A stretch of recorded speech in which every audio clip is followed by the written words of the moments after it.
Ads లేకుండా latest episode చూడండి.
అచ్చుతప్పు వల్లభ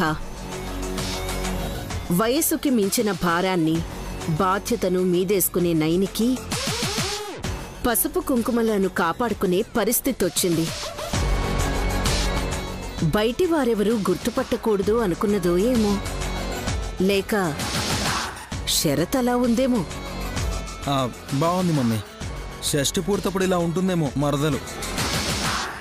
విశాల్ సాయంకాలం దాకా బతికుంటే కదరా భవిష్యత్తు గురించి ఆలోచించేది. ఇంతకీ విశాల్ ఎక్కడున్నాడు మమ్మీ? కారులోనే వదిలేసిందిగా. అయ్యో పాపం. అలా వదిలేసిన వాడు ప్రాణాలు కూడా వదిలేస్తే అప్పుడు పాపం అని మొహం దిగాలుగా పెట్టాలరా.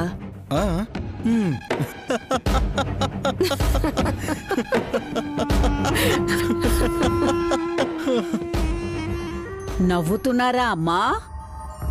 రే, నవ్వితే నవ్వుతున్నావా అని అడుగుతావేంట్రా? నేను అడగలేదు. నేనడిగాను.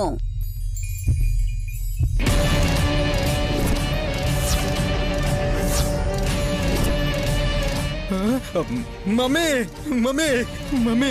రే రే వదలరా. దెయ్యం దెయ్యం దెయ్యం దెయ్యం. బా వదలరా ముందు. నేను వదిలితే తను నన్ను వదలదు మమ్మీ. పోరే, ఎంట కసలే చిరాగ్గా ఉంటే నన్ను పట్టేసుకుంటావేంట్రా? వదలరా. కొడుకు ఎంత పెద్దవాడైనా తల్లికి చిన్నపిల్లవాడే కదా మమ్మీ. బా వల్లభా వదులు. నీ వెనకాలైనా దాక్కుంటాను మమ్మీ, ప్లీజ్ మమ్మీ. మమ్మీ దయ్యంతో నువ్వే డీల్ చేయి మమ్మీ. వదలరా అంటుంటే. నేను వదలను. వదలు.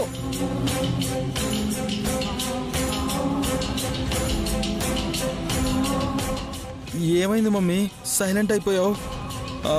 గుండాగిపోయిందా ఏంటి? లేదురా, పెద్ద పొట్టమ్మ కనిపించడం లేదు. అవునా?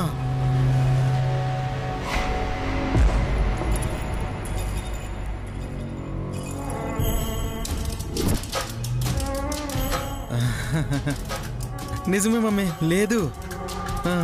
నేనెందుకు లేను?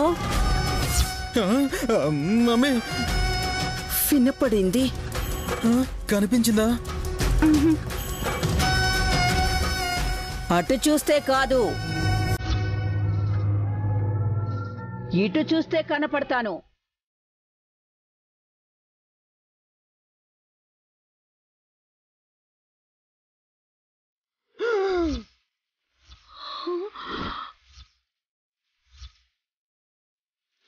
మమ్మీ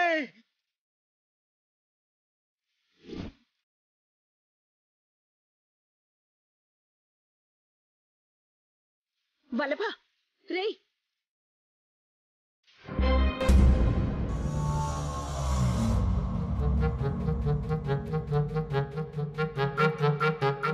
బుల్లిబాబు గారు, మీకు నమ్మకం ఉందా? నా మీద నాకు నమ్మకం ఉండబట్టే నిన్ను పట్టించుకోకుండా బతుకుతున్నాను.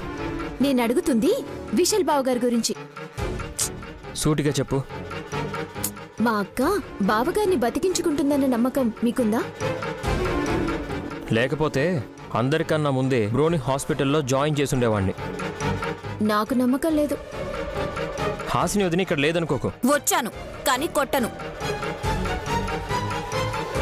అప్పుడంటే ఆ క్షణంలో ఆవేశం వచ్చి సుమన మీద చేయి పడింది. తర్వాత జాలేసింది. ఎందుకో? కడుపుతో ఉన్న ఆడపిల్ల అడిగింది ఇవ్వాలి కానీ ఏదో అనేసిందని బుగ్గలు చర్చకూడదు అని. మా అక్క కన్నా పెద్దదానివి కాబట్టి నేనేం అనలేకపోయానులే అక్క. సారీ చిట్టి, మనసులో ఏం పెట్టుకోవద్దు. సాధారణంగా నేను కోప్పడను, కానీ నువ్వన్న మాట పూర్తిగా కూడా వినలేకపోయాను. సారీ ఎందుకు చెప్తున్నావు వదినా? కొంతమందికి దెబ్బలే గురువు. అలా అయితేనే పాఠం అర్థం అవుతుంది. నేనేం స్కూల్కి వెళ్ళే పిల్లని కాదు, పిల్లల్ని కనే తల్లిని. ఇంకో మాట అంటే కళ్ళు తుడుచుకోవడానికి కర్చీఫ్ బదులు తువ్వాలు వాడతావు.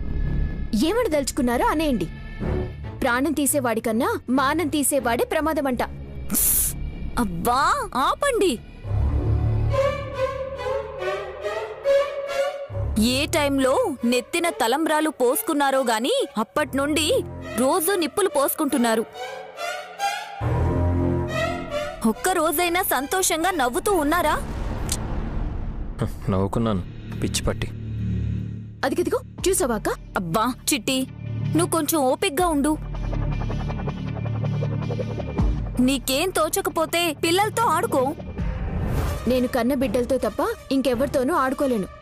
నాకిష్టం ఉండదు. హాసిని వదిన తన కొడుకు పుండరీనాథం కన్నా గాయత్రి గానవేల్ని ఎక్కువసార్లు ఎత్తుకొని ఉంటుంది. నా పేరిట కోట్ల ఆస్తి ఉంటే నన్ను కూడా ఎత్తుకునేదేమో. అలా అనుకోకు చిట్టి, ఇంకెక్కడో చెప్పకు. ఈసారి కనేస్తే కోటీశ్వరాలను అయిపోతానని గొప్పలు చెప్పుకున్నావే అనుకో, ఏ వెదవో ఈ విషయం వింటే ముందు నిన్నెత్తుకుపోతాడు. ఎందుకు? నిన్ను కాన్పు చేయడానికేలే. వాడికి ఇక వేరే పని పాట ఏమీ ఉండదనుకుంటున్నావా? ఏదో పాతికిస్తే గాని నిన్ను విడిచిపెట్టను అని అంటాడు. అంతేలే, మా ఆయన దగ్గర ఆ చిల్లర కూడా ఉండదని నీకు బాగా తెలిసిపోయింది. రూపాయలు కాదే పిచ్చి మొహమా, కోట్లు అడుగుతాడు. అంత డబ్బు ఎక్కడి నుంచి తెస్తారు? నేనెందుకు ఇస్తాను? ఆ రౌడీ మహానుభావుడి చెప్పులకి దండం పెట్టి నిన్ను సాక్కోమని చెప్పేస్తాను. నేనంటే ఎంత అలసో చూసావాక? నేనొకటి చెప్పనా చిట్టి, నీకు ఇంద్రియ నిగ్రహం ఉంది గాని నాలుక అదుపులో ఉండదు. 1,00,000 కష్టాల్ని తెచ్చిపెట్టేదేదైనా ఉంది అనంటే ఇదిగో ఈ నాలుకే. అర్థం చేసుకో.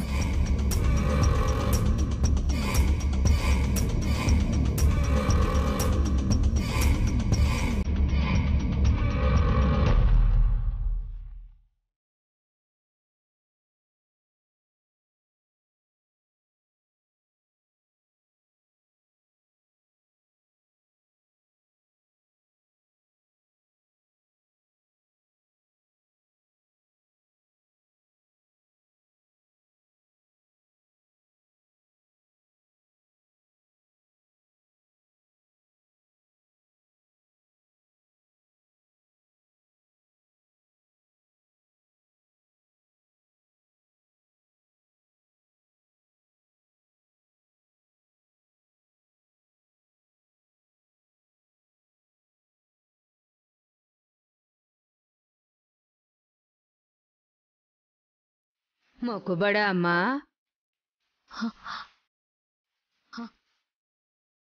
మా ఆయనకి ప్రాణగండం తొలగిపోవాలని అమ్మవారిని మొక్కుకుంటున్నానమ్మా.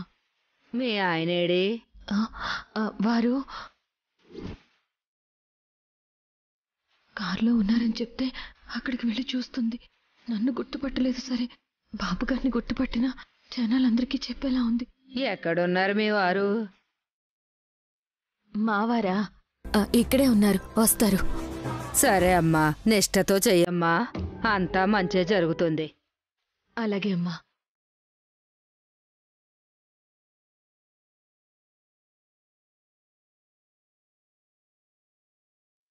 ఈ పెద్ద ఆవిడకి అబద్ధం చెప్పాల్సి వస్తుందేమో అని కంగారు పడ్డాను.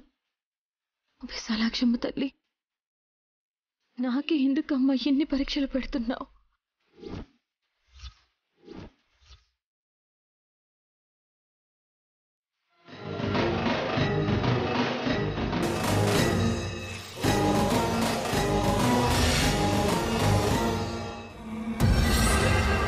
రే వల్లభ, రే రే దెయ్యం దెయ్యం దెయ్యం రే దెయ్యం దెయ్యం దెయ్యం దెయ్యం రే దెయ్యం దెయ్యం రే దెయ్యం దెయ్యం రే దెయ్యం దెయ్యం నేను రా. దెయ్యం నువ్వేగా దెయ్యం. రే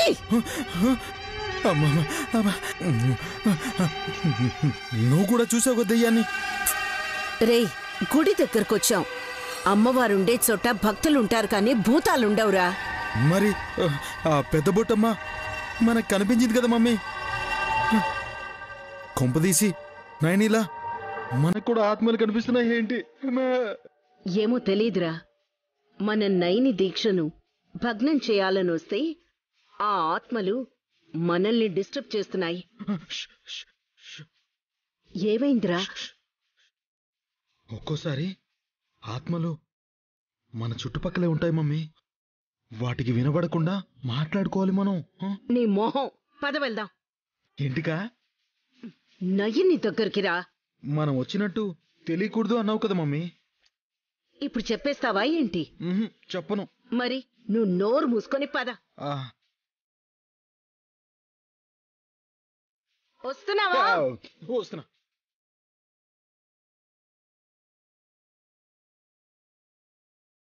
ఓం నమ శివాయ.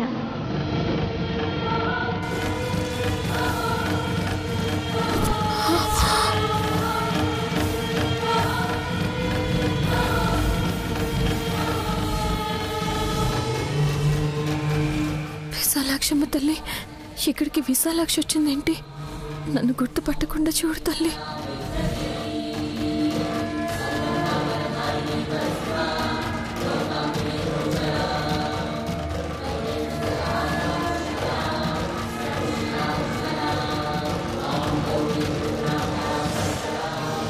బయటింత ఎండగా ఉంది కానీ కట్టెలు మటుకు నిదానంగా మండుతున్నాయి. ఇలా అయితే నైవేద్యం ఎప్పుడు తయారయ్యేది? అమ్మా,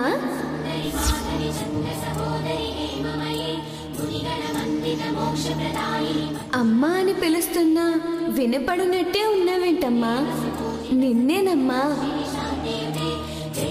ఏ పాప, ఎవరిని అమ్మ అని పిలుస్తున్నావు? నిన్నేనమ్మా. నేనేవైనా మీ అమ్మనా? కాదు కదా.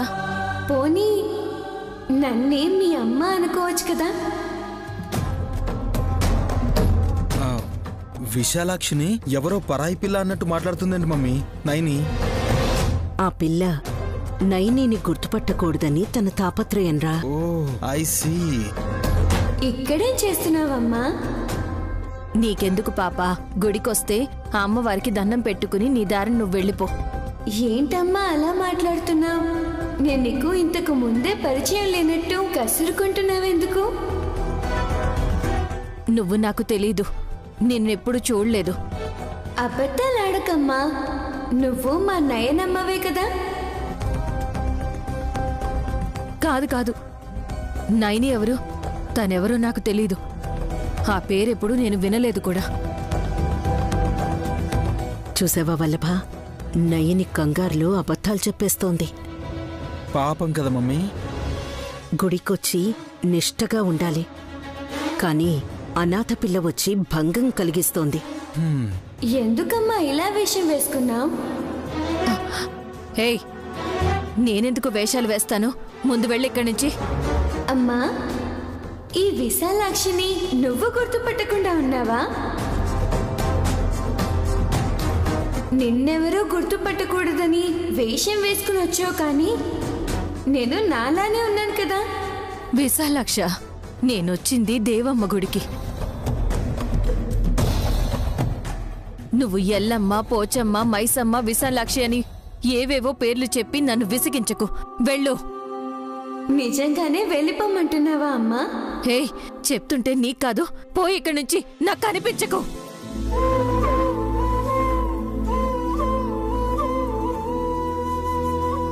నన్ను నెట్టేసినా పర్లేదమ్మా, కానీ కనిపించకు అని మాత్రం అనకు. ఎందుకంటే నేను కనపడాలని ఎంతో మంది ఎన్నో రకాలుగా పూజలు చేస్తారు, వేడుకుంటారు. ఎవరికి దక్కని భాగ్యం నీకు దక్కుతుంటే వెళ్ళిపోమంటున్నావు. నీకు దండం తల్లి, వెళ్ళు ముందు. వెళ్ళిపోతున్నాను. వెళ్ళు వెళ్ళు.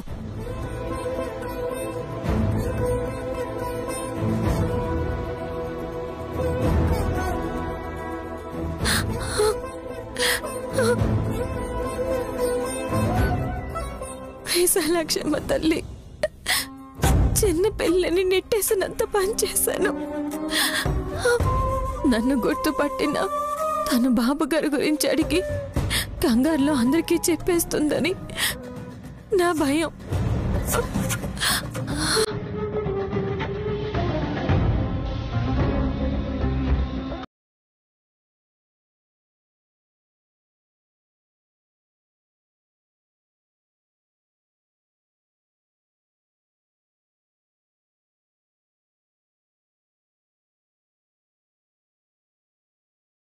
అమ్మా భావతరణి, నిన్ను తాంత్రిక దేవతగా, బ్రహ్మ జ్ఞానాన్ని అందించే కాళీమాతగా కొలుస్తారు. నీ ఆవాసం శ్మశానమే కావచ్చు, కానీ నిన్ను కొలవడానికి గుడికి వస్తాం, కానీ అక్కడికి రాలేము. రాకూడదు కదా. పరాశక్తివైన నువ్వు ఈ నైవేద్యాన్ని స్వీకరించి ప్రతిఫలంగా నా పతి ప్రాణాలు దక్కేలా చూడమ్మా.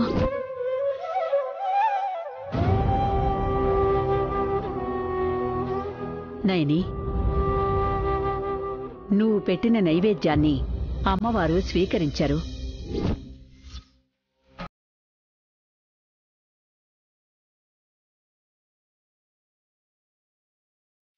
ఎందుకు పెద్దమ్మా?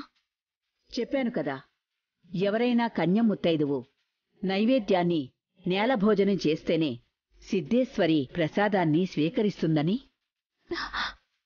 కన్నె ముత్తైదువు ఇక్కడ ఎవరున్నారు పెద్దమ్మా?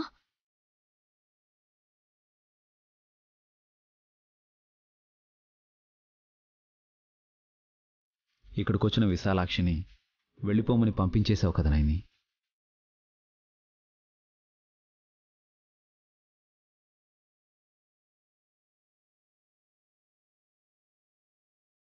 ఎందుకొచ్చిందో ఏంటో, నిన్ను గుర్తుపట్టేసిందా నా కంగారులో కోపడ్డా. అవును పెద్దమ్మా, విశాలాక్షిని వెళ్ళిపోమ్మని పొరపాటు చేశాను. పొరపాటు కాదు, కనిపించకు వెళ్ళు అని గదిమే తప్పే చేశావు నైని. విశాలాక్షమ్మ తల్లి, నిజమే, నేను నోరు పారేసుకున్నాను, మొహం చాటేసుకున్నాను.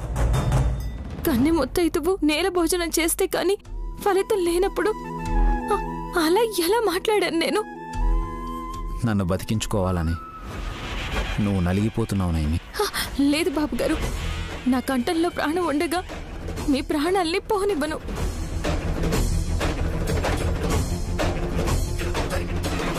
ఏంటి మమ్మీ, ఏం జరుగుతుంది అక్కడ? నాకేం అర్థం కావట్లేదు. ఏమోరా, అంతా అయోమయంగా ఉంది. విశాల్ స్పృహ లేకుండా కారులో ఉంటే పక్కనే ఉన్నట్టు మాట్లాడుతోంది. మనిషే కాదు, పాము అన్న పెద్ద బొట్టమ్మతో కూడా నైని మాట్లాడుతోంది. కాటేసింది తనే అయితే నైని కోప్పడకుండా ఊరికే ఎందుకుంది? మనకి పిచ్చి పట్టించడానికి అందరూ కలిసి నాటకమాడుతున్నారంటావు మమ్మీ. వెళ్తాను, విశాలాక్షిని తీసుకొస్తాను. ఎంతో దూరం పోయి ఉండదు. ఎక్కడికైనా వెళ్తావు? ఎటు వెళ్ళిందని వెళ్తావు? ఈ చుట్టుపక్కలే ఉంటుంది బాబుగారు. నేను పిలుచుకొని వస్తాను.